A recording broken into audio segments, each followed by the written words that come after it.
Very different setup this morning. I'm a bit late going out. It was a wild night. I can't remember the name of the storm, but I put it on. Very windy, and I got a chest infection, so I spent most of the night up coughing. I've got one guest, Adrian. Hope I didn't keep him awake too long or too much. But all the predictions, the UK predictions on the birding site, so they're expecting a yellow warbler or something of that ilk in Southwest Ireland today. And working on the premise that it would have flown across the Atlantic, it'll be tired when it gets here, and it's having a lay-in. That's the reason my late start. It's a beautiful morning now. You can see there is wind over the top, which we'll find later. But down here by the churchyard, in the orbs, and in the puddles, it's lovely. The high tide, nothing moving in the graveyard, and as in birdline, I'd be slightly worried if there was anything else moving in there.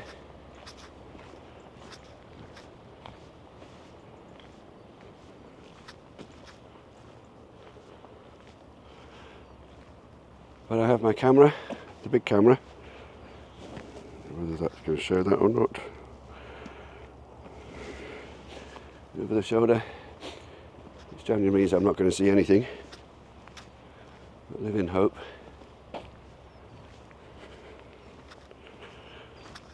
And maybe not today, but certainly over the autumn period, we've got to get used to. No, I'll rephrase that. Not got to get used to. We've got to practice using the big camera video option, because I'm hoping I might be able to use it a bit more often in May of next year, May and June, as we're going to Mongolia for a hot birding holiday. Group of 6 of us.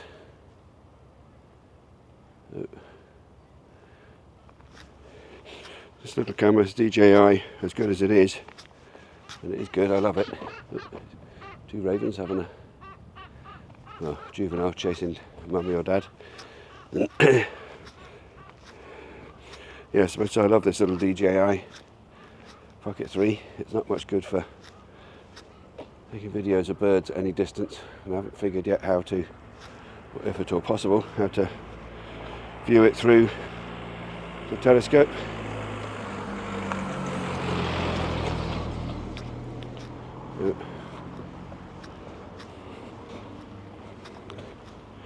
If anyone has any ideas or suggestions or recommendations, or knows if there's an adapter, there's always an agenda. If anyone knows if there's an adapter. Anyway, well, the surge running through here in the harbour.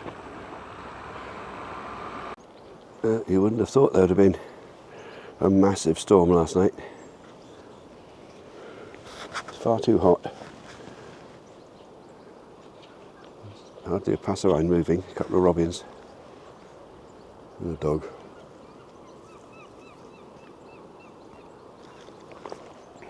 Not much moving at sea either.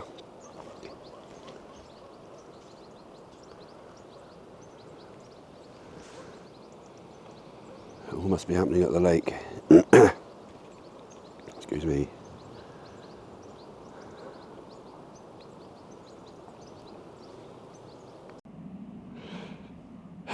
Well, it's a lovely view. The sun is not going to be doing it any favours. There's 9 ravens down there in West Bog. At least 3. Sorry, I'm getting way late here. 9 ravens, 3 buzzards.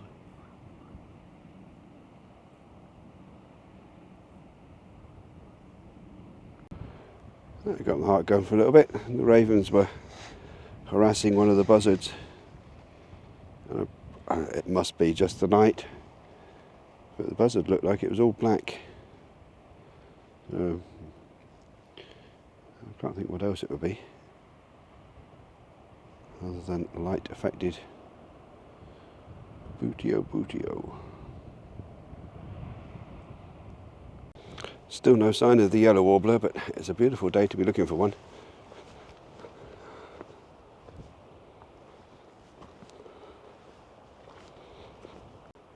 So, there seems to be an awful lot of common blue butterflies and one or two war browns and one or two meadow browns looking very weather worn. There's another one just down here, and a gorse. And that. I flushed a juvenile sparrowhawk as I was coming up through to the pines from the lake. I think it flipped over the hill here. I'll keep chasing it along and negate much chance of me seeing anything if it's still there. If the sparrowhawk is still there, I mean. Because that will scare everything else away. West bog looking nice and green. There's a raven somewhere. Where are you? Good question, where are you?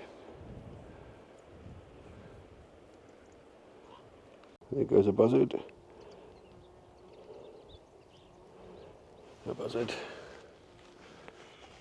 And a hoodie. Oh, there's a buzzard back up again. Not sure why it's looking at me. I'm not.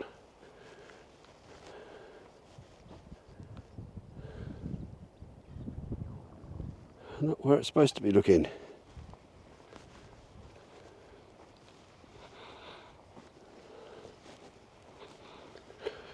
I had the video turned off just now when I saw a rabbit, and it was enough of a surprise to say, oh, rabbit, because as regular visitors to Cape will know, the numbers have increased to plague epidemic proportions in the recent years.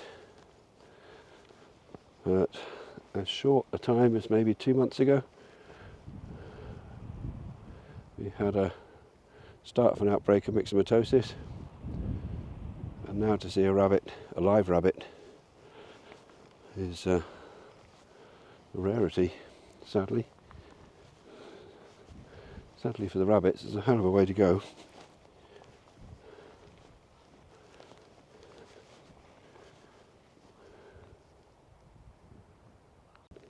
And the mushrooms are out.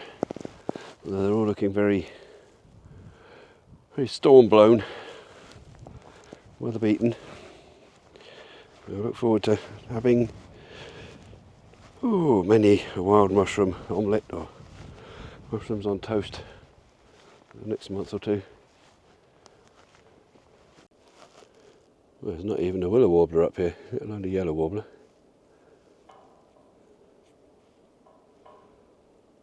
But as I said just now, it's a lovely day for looking at nothing. And if they were here every day, they wouldn't be rare.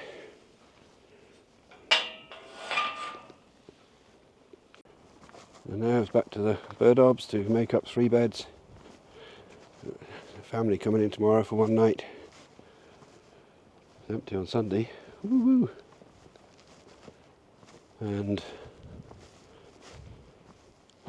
then what? Then we've got 2s and 3s for the rest of the month. Very late juvenile robin going on there.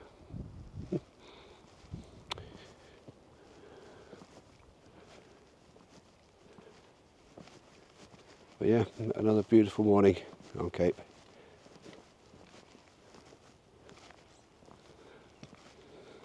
And yes, blue skies.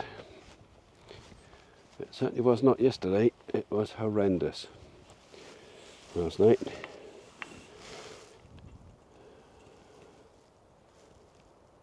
Little wren. Ciao.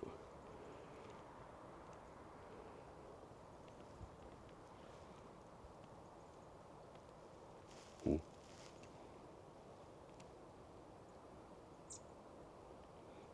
a wren just on the gate post beside me.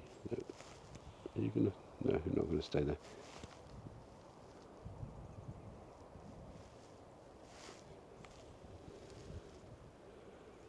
I don't know, the shines on the bramble that's sticking up. You're going to fly along behind the tree. I forgot what I was going to say. So that'll be edited out probably. Chirp.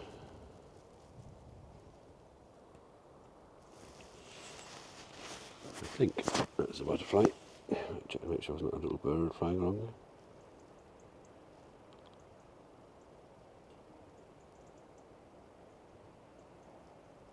It was speckled wood. Excuse me. Right. Camera off. In the car and back to the obs.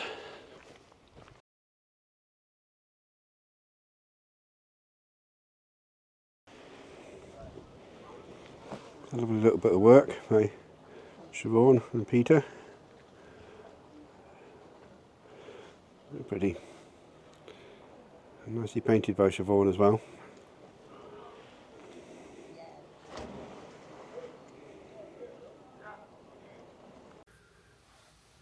So, around about lunchtime, we were invited, well, all of the Islanders were invited, and quite a few turned up, to meet Kieran and Fiona, who own and run a small business called GUG, based in Clonakilty, and they produce and install anaerobic biodigesters.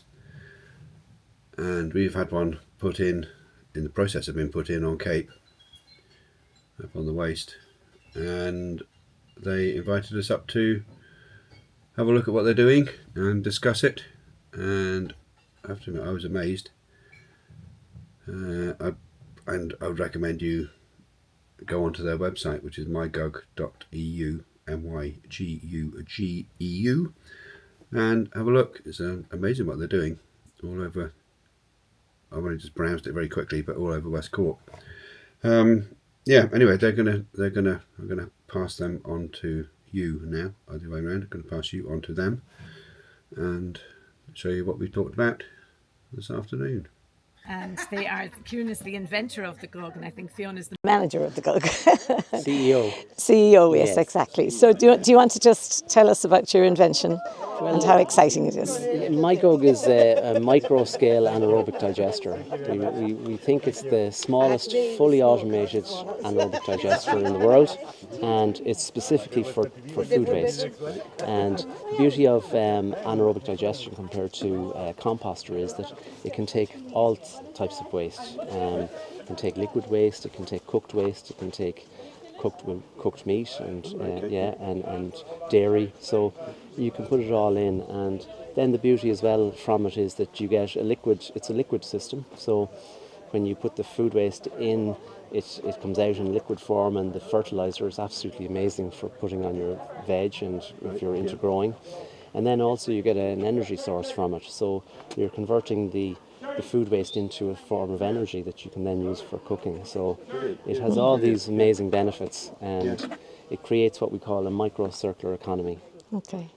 The reason we thought of getting one is that when the mywaste.ie website, was updated a few months ago, and they were the last in the frequently asked question, number 9 was islands are exempt from having to deal with their food waste. So everywhere in Ireland except islands were being catered for by My Waste. So it kind of egged us on to try and think of a solution. And I had heard for many years about MyGug, and I've been in contact with these trying to figure out how we could get one. So our community group, which is called Tógrí Cléire, we applied to the Climate Action programme in Cork County Council last October, nearly a year ago now, and took a while to convince them that it was for the community, which is very important. It is a community benefit, it's not ours. And the only feasible way of doing it at the moment was to tap into CDMs. So this part of the garden is going to be fenced off, and it will be signed over to community garden. And we're also having a polytunnel, which we've got funding for. So we'll be able to use this fertiliser in the polytunnel, but it'll be a community polytunnel, so everybody will have their own patch to mind and to grow their own stuff. And currently the biogas is going into CDMs, and while it's not in use because it isn't at the moment, we might look at having sort of community events where we'll do our cooking on the methane so everybody can do it, and there's plenty of space in there to have, you know, concert or whatever, make your own food. Coming out, is it? Methane, yeah, it's a mixture of methane. It's called biogas, and it's a mixture of methane and carbon dioxide primarily. There are some other trace gases in there, but it's about 60-65% methane and 30-35% carbon dioxide mostly. The only reason I ask that is because there's a few nerds that will be watching the vlog and Oh yes, okay. what's in the yes. What's in there? Yeah. But yeah, I mean, a few of us use bokashi bin. Yeah. It's like a sort Yeah. of 10 steps up from that. Yeah, really Yeah. good. And I suppose the great thing as well to be here in the islands is that, as Mary said, when the islands weren't being catered for in terms of the waste, it was really about trying to do something within the community. And what this does actually is it empowers communities to do their own thing with waste, because I suppose small scale users like ourselves are so dependent on outside sources. Generally, we have to have collections for our waste, we depend on outside sources for our energy, all of that, and that cuts that in half. So you're actually disrupting those channels, and you're saying we're going to turn our food waste into a solution actually by providing energy, and we're going to provide something for the community where we're all learning about circular economy. So it's I mean, it's such a great solution for situations, well, I mean for every situation, but particularly for situations where there's a great kind of community and an empowerment of people to do their own thing. I think And the massive problem with getting rid of stuff. the massive problem, Keep it here and sort it. And it turns out people will be looking for food waste to put in because it's going to give them energy. It's going to give them the lovely fertiliser. It'll give them the biogas for cooking. So actually, it becomes something that you value rather than something that's a burden. So, Excellent stuff. Very good. great. Well, thank you. You're welcome. you. Yeah. Not at all. And just another quick thank you for Kieran and Fiona for coming over and setting it all up and explaining how it works. And we will do a follow-up when the system is up and running. I didn't think it was worth videoing it when it's only half set up, but when it's up and running, which we estimate will be in another 2 to 3 weeks, we'll do another follow-up video and you can see how it works, and maybe even see us eating some of the cooked produce. So anyway, thank you all for watching. The first half just me walking around and waffling on as usual and looking for non-existent birds as usual. The second bit was, I think, was far more interesting and up to date, and yes, thank you. So anyway, thank you very, very much for watching again, and if you haven't already, please do subscribe. It's easy, it's free, doesn't cost anything, and it helps me because the more people that subscribe and like the video, the more YouTube push it on to other people's suggestion pages so they might have a look, and then that just helps promote Cape, which is my aim for this channel. So yep, please like and subscribe, and we'll see you all next time, hopefully with some good birds in it. Thank you all, bye.